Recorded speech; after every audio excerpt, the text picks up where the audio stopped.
sentar, não? Já senta? Sentar? Não precisa sentar, pode ficar. Não? Pode. Tá bom. Boa tarde a todos. Boa tarde. Eu me chamo Leandro Echenique, sou cardiologista do presidente. Se apresentar? Eu sou o Dr. Cláudio Birolini, trato das questões cirúrgicas. E o Dr. Brasil Caiado. Eu sou o Dr. Brasil Caiado. Bom, boa tarde a todos. Como vocês sabem, a gente vem acompanhando o presidente Jair Bolsonaro já de longa data. Eu sou cardiologista dele desde 2018. E ele tem um antecedente, um histórico de saúde, antes de 2018, excelente. Era um paciente rígido, não tomava nenhum medicamento, nunca tinha sido internado. E a partir daquele dia 6 de setembro, da facada, tudo mudou. Então, desde aquele dia, foram inúmeras internações. Vocês acompanharam esse período todo. Foram no total de 8 cirurgias, internações mais prolongadas. Há quase um ano atrás, ele teve uma internação super prolongada aqui mesmo, uma cirurgia de 12 horas de duração. E eram internações que vinham 1, 2 vezes por ano desde 2018. Mas como vocês podem perceber, desde abril do ano passado, é a 6ª vez que ele já vem aqui para o hospital, mostrando que o número de internações vem se avolumando, a saúde vem se deteriorando aos poucos. Hoje nós consideramos ele um idoso frágil, porque tem a fragilidade secundária a diversas internações, diversas intercorrências, inúmeros medicamentos que ele está recebendo diariamente para controlar todas essas comorbidades.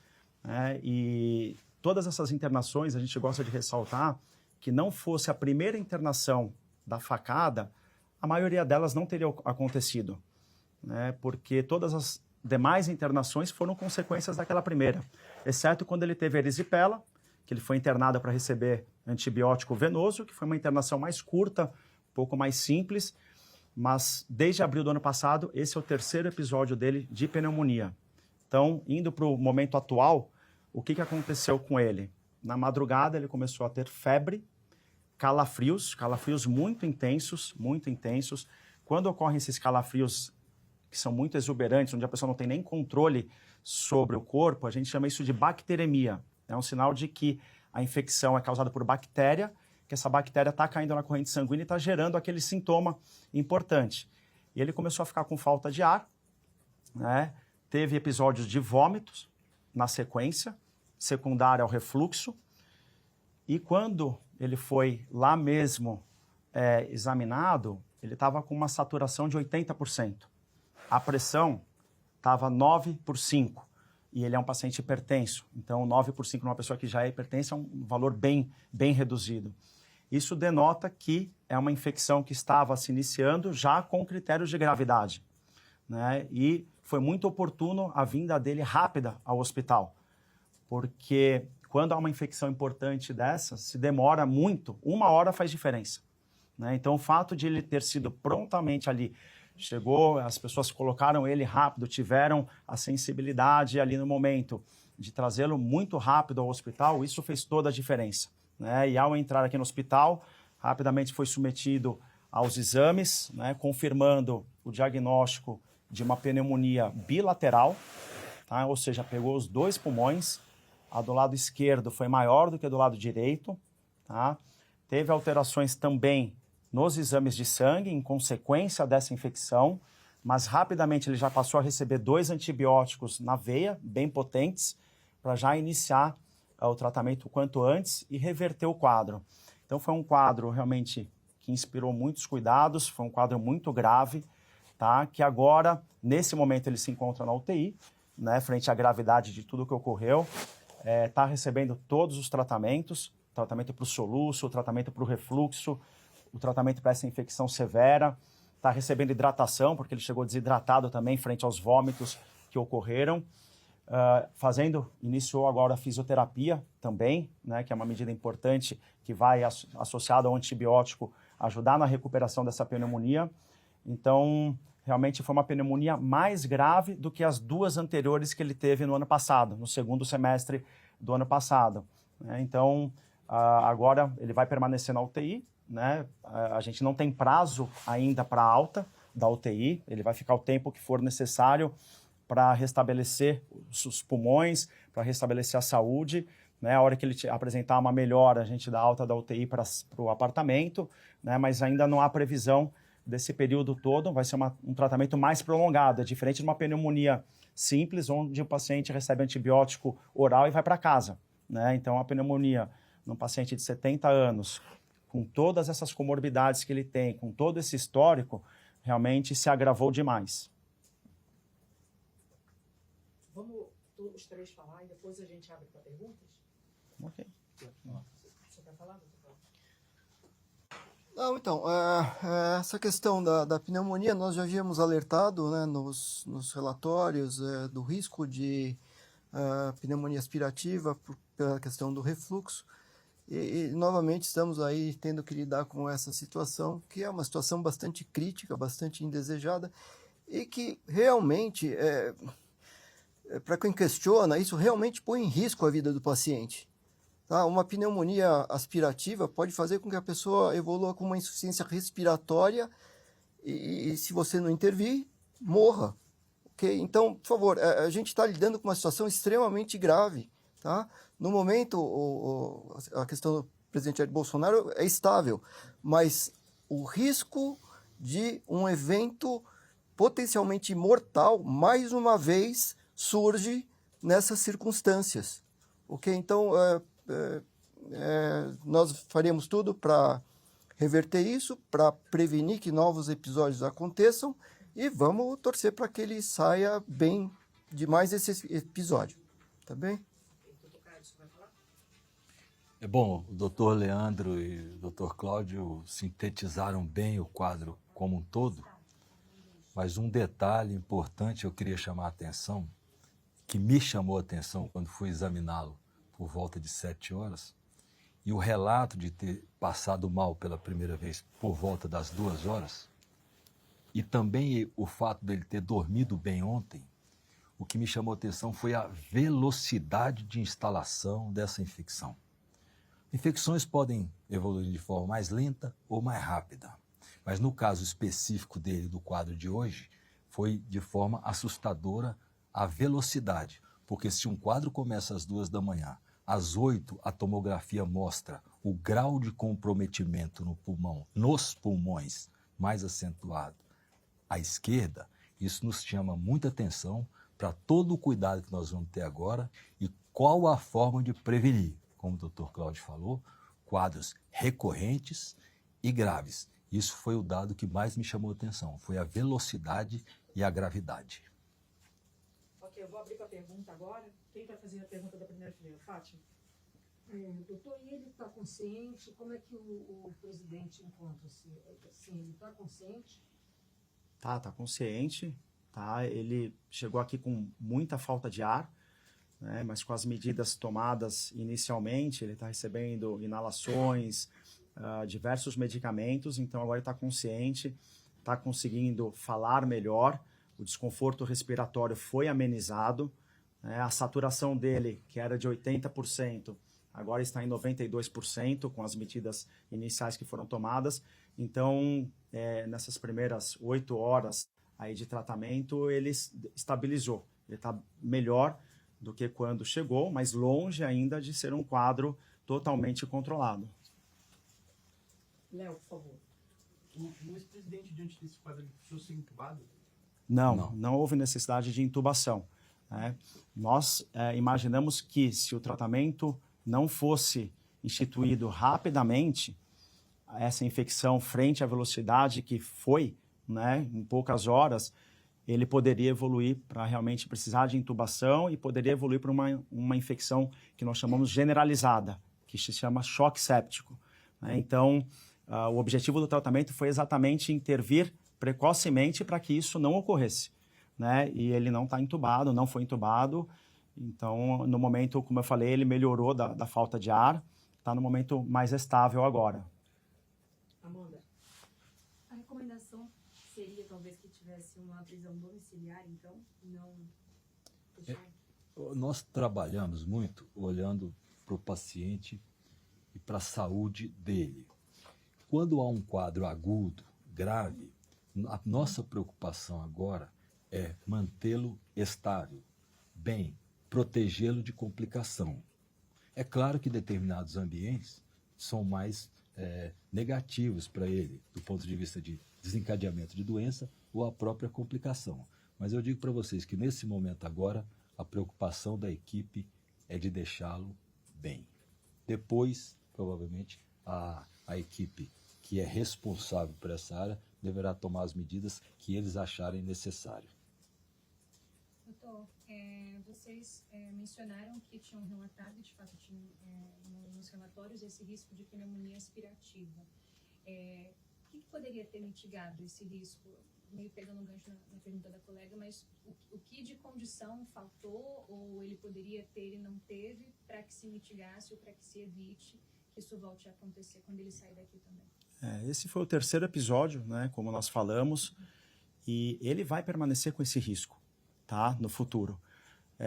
Claro que as medidas preventivas são tomadas, né, algumas com maior dificuldade pelo ambiente em que ele se encontra, as outras estão sendo tomadas, né? Então, tem condições que anatomicamente ele tem uma alteração no abdômen que nunca vai retroceder, né? E isso predispõe ele a refluxos, predispõe ele a vômitos e predispõe ele a broncoaspiração, né? E na idade que ele está, isso é mais comum, né? É uma complicação que é mais comum de ocorrer, né? Há diversas alterações também aqui na estrutura, né, que nós temos da orofaringe que também favorecem, né? Então, assim, as medidas preventivas são tomadas, mas o risco permanece, né? O risco futuro permanece.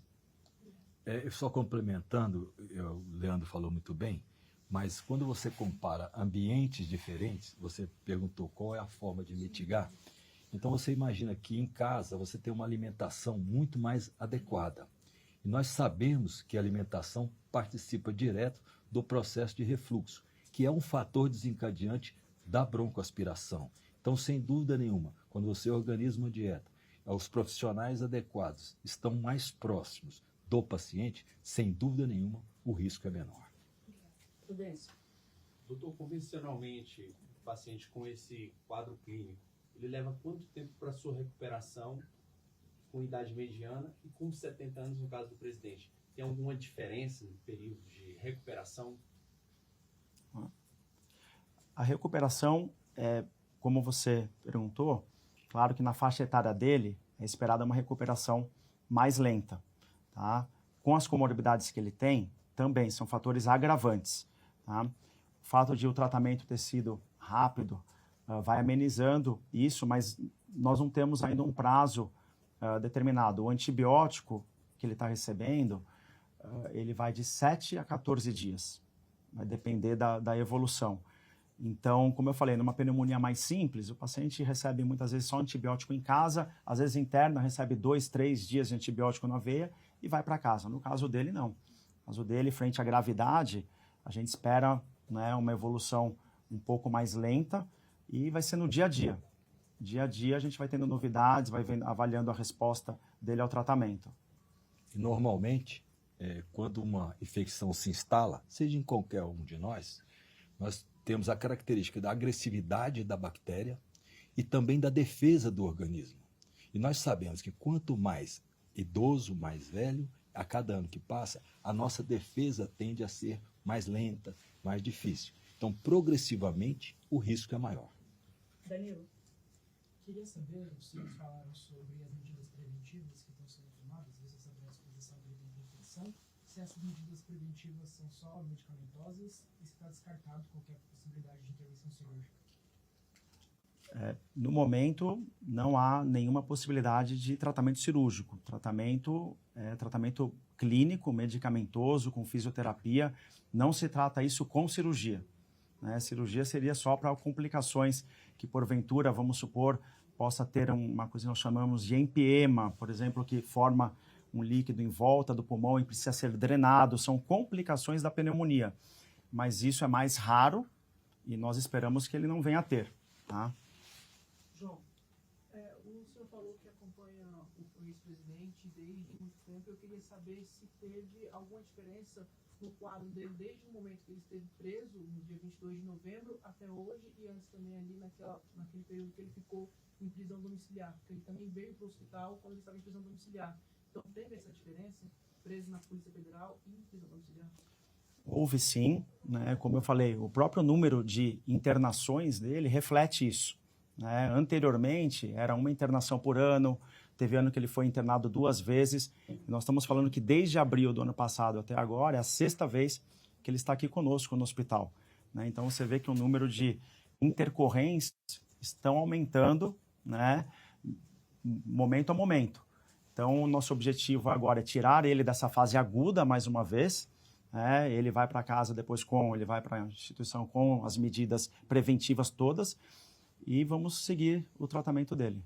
É importante ressaltar também, complementando o doutor Leandro, que nesse período que ele está lá, várias vezes nós corrigimos alguns problemas, como crise hipertensiva, distúrbios gastrointestinais, soluços incoercíveis, que não foi notificado. Mas vários episódios ele apresentou nesses últimos 2 meses que não foi necessariamente precisa internação, mas ele está tendo alguns quadros recorrentes. A pressão arterial dele descontrolou várias vezes lá comigo. Tudo bom, doutores? Eu sou João Paulo Diário, sou do Jornal Povo. Queria saber se o presidente ainda corre algum risco de vida. Vocês falaram que a situação dele está estável, mas se ele ainda corre algum risco de vida. E vocês falaram da alimentação, pelo menos o ministro Alexandre de Moraes autorizou que a família levasse a alimentação para ele. Isso não está ocorrendo? A alimentação seria diferente em casos? Está. O que eu estava querendo comparar, que por mais bem feita que estão sendo feitas as alimentações, nós não podemos comparar com o ambiente em casa. Isso para qualquer um de nós. E ele está correndo risco de vida, algo do tipo? Ainda corre o risco, porque quando há uma infecção, né, a infecção pode trazer uma série de complicações, tá? Esse risco é tão mais alto quanto o paciente demora para chegar, né? Então, no caso dele agora, com todas as medidas instituídas, esse risco foi reduzido, porém ainda há risco, sem dúvida nenhuma. E nesse tipo de tratamento com antibiótico, nós dependemos da resposta do antibiótico e da defesa dele. É uma coisa que é subjetiva. A gente não tem como afirmar a evolução. Doutor, sobre o quadro de refluxo, como que foi a reação dele depois que chegou aqui? Aumentou esse quadro de refluxo por conta daqueles procedimentos que ele fez? A tendência era que diminuísse, mas a gente já sabe de algumas pessoas que visitaram que esse quadro se manteve. Como que está? E também a rotina em relação aos procedimentos aqui. Todos os dias, os exames que ele vai fazer diariamente, sobre essa rotina. A questão do refluxo persiste. Tá? O presidente lá atrás ele fez um procedimento endoscópico para minimizar esse refluxo, mas nós temos isso documentado de que, apesar desse procedimento, o refluxo persistiu. O colega perguntou a respeito de eventuais indicações cirúrgicas, talvez pensando em tratamento de refluxo. Não, isso não está previsto, mesmo porque uma cirurgia aberta ou convencional para tratamento do refluxo é meio que inviável, considerando o monte de cirurgia que ele fez, a situação do abdômen dele. Tá? Então, isso não está previsto de forma alguma. Ele persiste sim com episódios de refluxo, e essa pneumonia agora é decorrente desse refluxo gastroesofágico, tá? Uma pneumonia que a gente chama de aspirativa. Ele persiste também com episódios de soluço, estão melhor controlados, mas ainda persistem, inclusive agora ele está com soluço. Tá? Acho que ele começou com uma crise de soluço hoje por volta de 13h, ele está com uma crise de soluço. Essas crises de soluço, como nós já falamos de formas reiteradas, elas acabam induzindo o reflexo do vômito. Então, ele tem ele tem soluço. Quando o soluço fica muito intenso, ele acaba vomitando de forma reflexa. Tá? Toda vez que ele vomita, mesmo que de forma reflexa, isso pode resultar em aspiração, broncoaspiração, que é a aspiração desse conteúdo do vômito para o pulmão, e isso causa essas pneumonias aspirativas. O que nós também notamos é que, eventualmente, esses episódios de refluxo com broncoaspiração ocorrem de forma inadvertida durante o sono. Então, durante a noite, ele está dormindo, volta, ele aspira e vai para o pulmão e desencadeia essas pneumonias.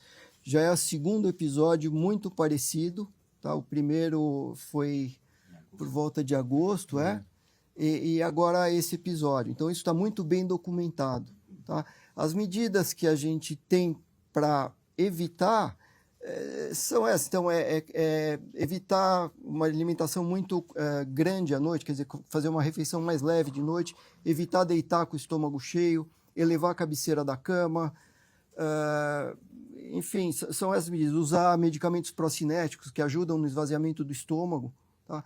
Mas, apesar de tudo isso, o risco sempre existe. A gente faz tudo para evitar, mas não anula o risco. Claro.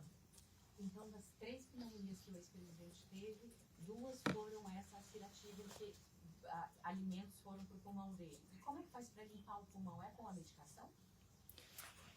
O antibiótico. É antibiótico mais fisioterapia. Essas 2 medidas são eficazes.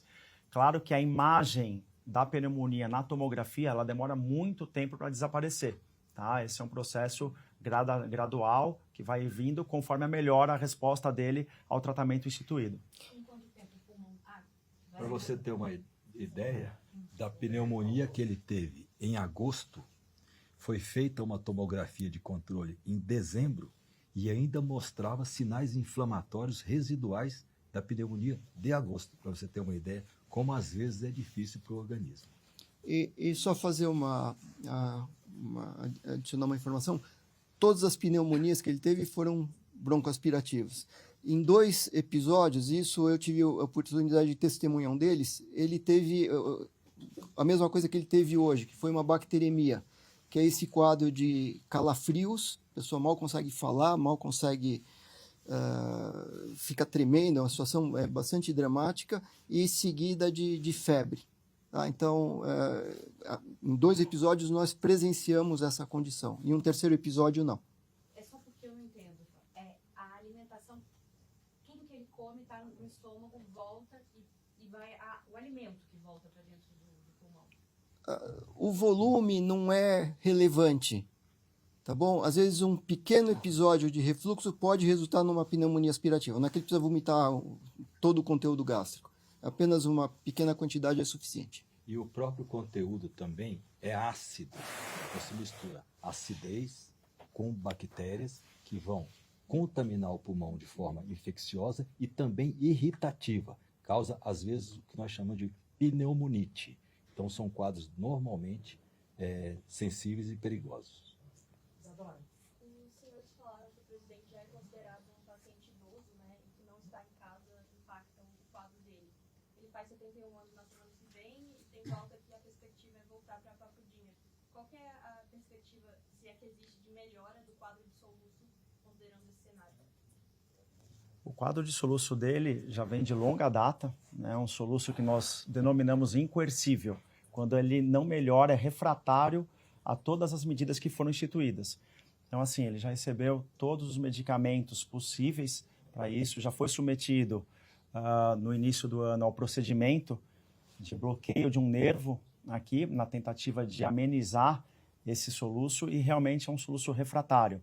Então, assim, com os ajustes do tratamento, isso é amenizado, né? Então ele apresenta melhoras parciais, porém, passa um tempo, o soluço volta novamente. Então, assim, a expectativa é que mesmo com toda a melhora e o tratamento aqui, essas crises de soluço ainda vão permanecer por um tempo. Então ele pode ter novos casos de quadro de pneumonia? Pode ter novos casos.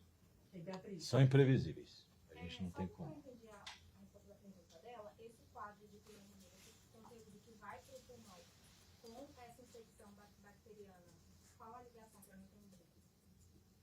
Vai explicar o broncoaspiração.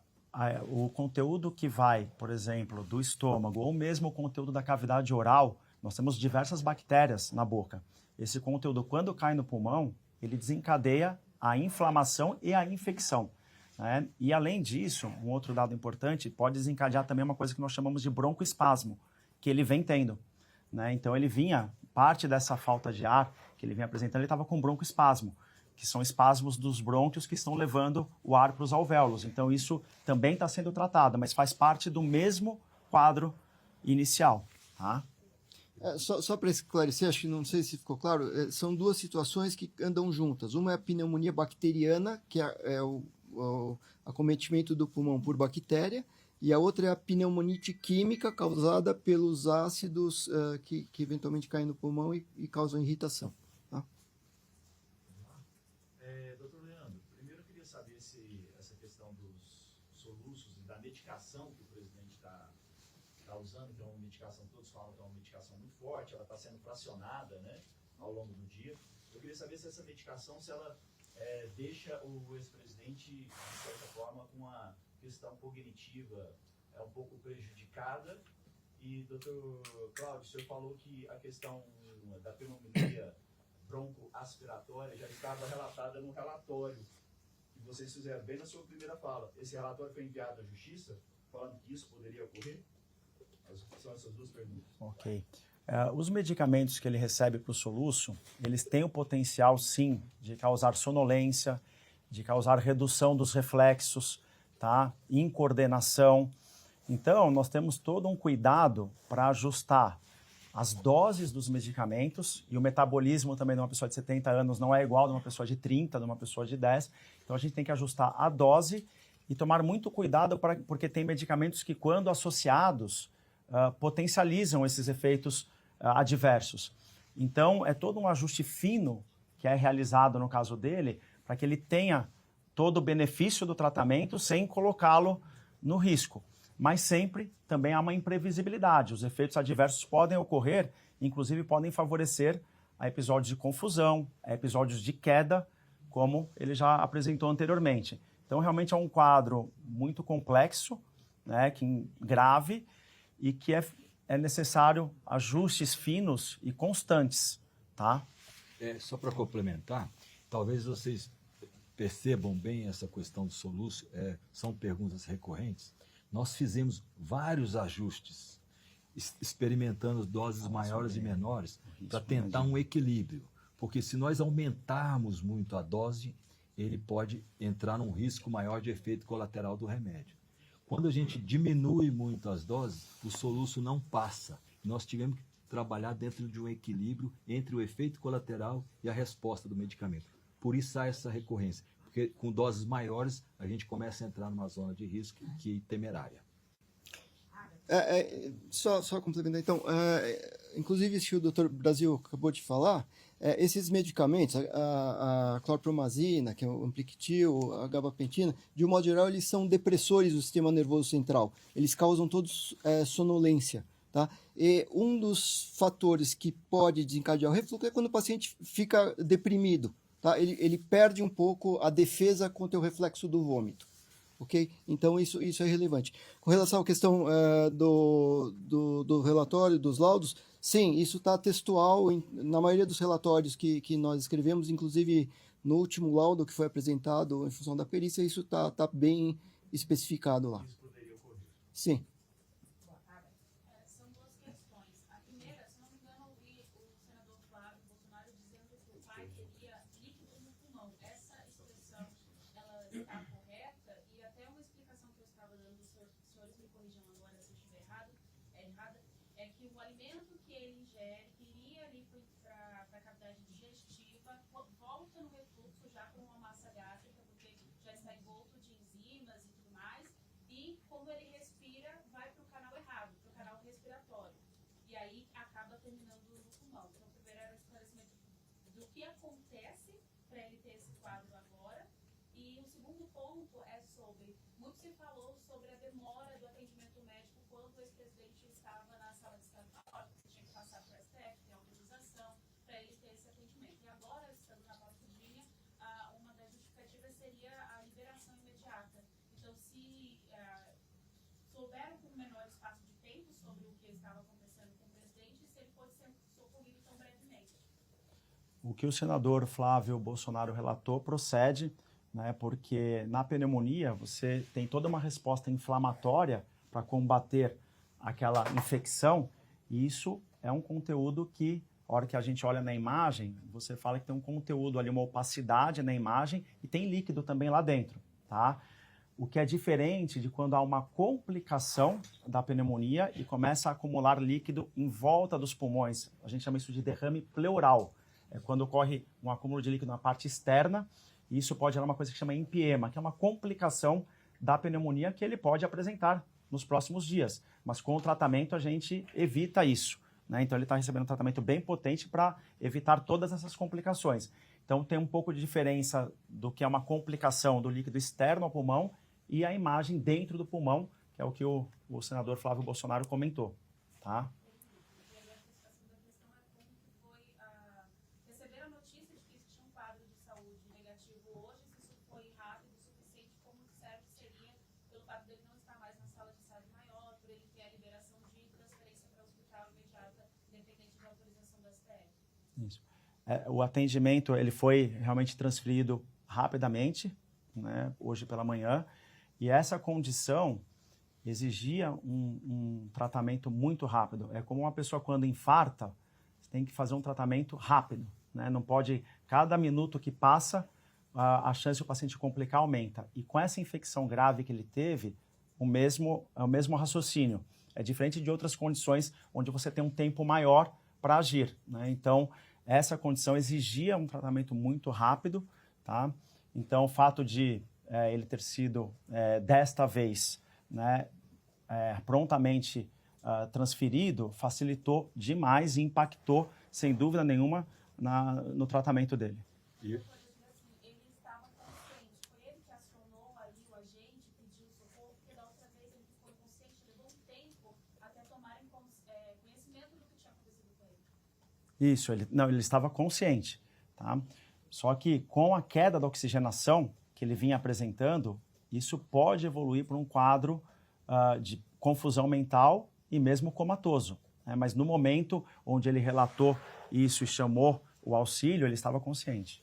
Ele tem uma característica própria, específica, que ele tende a não querer incomodar a equipe médica. Várias vezes nós temos que ir atrás do problema porque ele fica resistente na preocupação de incomodar os médicos à noite. Ele percebeu mais cedo, mas o fato dele estar sozinho, esse tempo entre a madrugada e a hora que a médica foi examiná-lo, demorou um pouquinho mais. São essas pequenas diferenças que os ambientes mostram para a gente o maior risco. Rafael. Boa noite, doutores. Sobre a medicação exclusiva para o tratamento da pneumonia, os antibióticos, vocês falaram que é um remédio um pouco mais forte, porque a doença demanda um remédio um pouco mais forte, e falaram de um tempo de administração entre 7 e 14 dias. Então significa, dá para a gente dizer que o ex-presidente vai ficar pelo menos 7 dias aqui internado? Sim, exato, é isso mesmo. Pelo menos 7 dias. E nós temos que avaliar a resposta dele, porque muitas vezes passa 48 horas e não há resposta adequada. A gente consegue mensurar isso com os exames, examinando ele, vendo os exames de sangue, e muitas vezes nós temos que trocar o antibiótico, tá? Porque depende também da resposta dele ao tratamento. E quando nós trocamos, parte do zero novamente a contagem, porque o tratamento é reiniciado. Então, por isso que nós comentamos que não há previsão, é no mínimo 7 dias daí para frente, tá?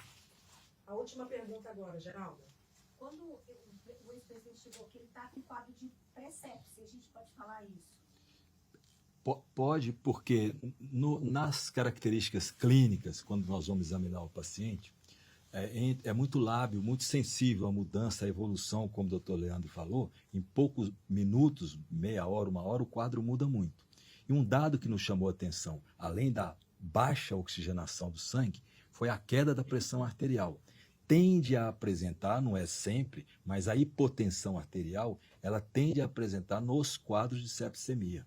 É uma coisa que nos preocupa muito, a qualquer médico que trabalha em hospital ou UTI. E eles já apresentavam a queda, mas foi assim, momentos de cuidado e de tratamento. Foi em seguida, o tratamento foi estabelecido, introduzido, e a pressão começou a se reestabelecer.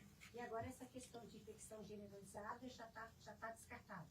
Em infecção, nós não podemos falar isso, porque, como o doutor Leandro falou, a resposta ao antibiótico é muito variada. Depende dele. Nós não temos um tempo muito curto agora, vamos para as primeiras 12 horas. Vamos observar. Obrigada. Obrigada. Ok.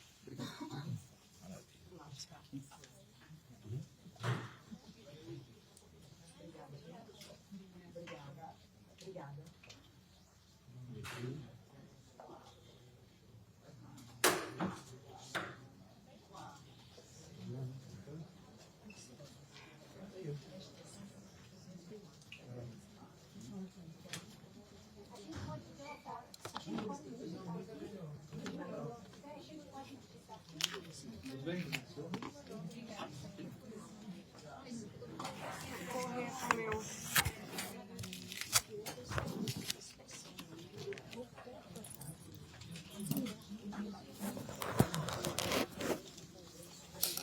Rebeca, você vai voltar para redação? Não, né? Beleza.